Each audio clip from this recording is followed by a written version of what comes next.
Next trend we're going to look at today is influencer marketing, and that's something that's been steadily increasing year on year. And again in 2022, we'll see the continued adoption of influencer marketing among brands on social media. And it's not new, as we know. It's been around for a while, um, but it's going to stay. And not only is there going to be a rise in the number of influencers on social media, but the marketing spend among businesses is going to also increase on influencer marketing. Um, and one thing that we've seen, I suppose, over the last couple of years is that I'm not saying it always is, but it can be cheaper than running paid ad campaigns, depending on lots of different factors. But take this example: if you have a £5,000 budget and you paid five influencers £1,000 each to promote your product, or endorse your product, rather than spending £5,000 on Facebook or Instagram. Um, there's no setup cost to running those creative campaigns because that's up to the influencer.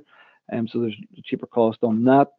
Um, the influencer is going to monitor the metrics usually and provide you with statistics and data based on how many people seen it and so on. So there's maybe um, less cost to monitoring the ad as well.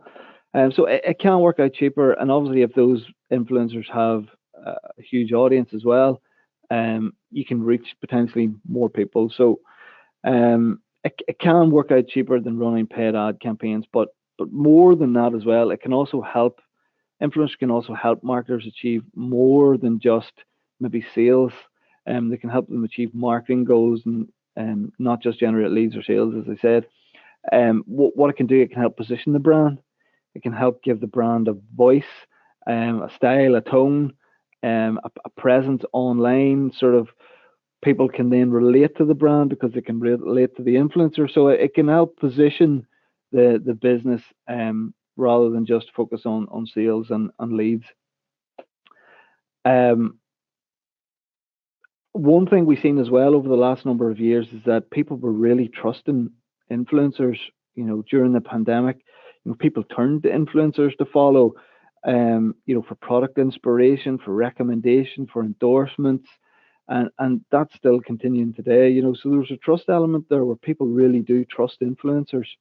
Um, Now it is very important to align, with influencers that make most sense for your brand. Like, there's no point going for an influencer because they're famous, or you have the opportunity to go with them. They really do need to fit with your brand and what your brand is about, and so on. So do think carefully.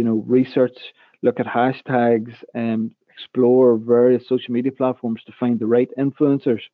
These may be micro and now nano influencers that have smaller audiences. They don't have 100,000 members or followers. They might have 2 or 3 thousand or even five or so thousand, but they have really engaged audiences, and their audiences really trust them.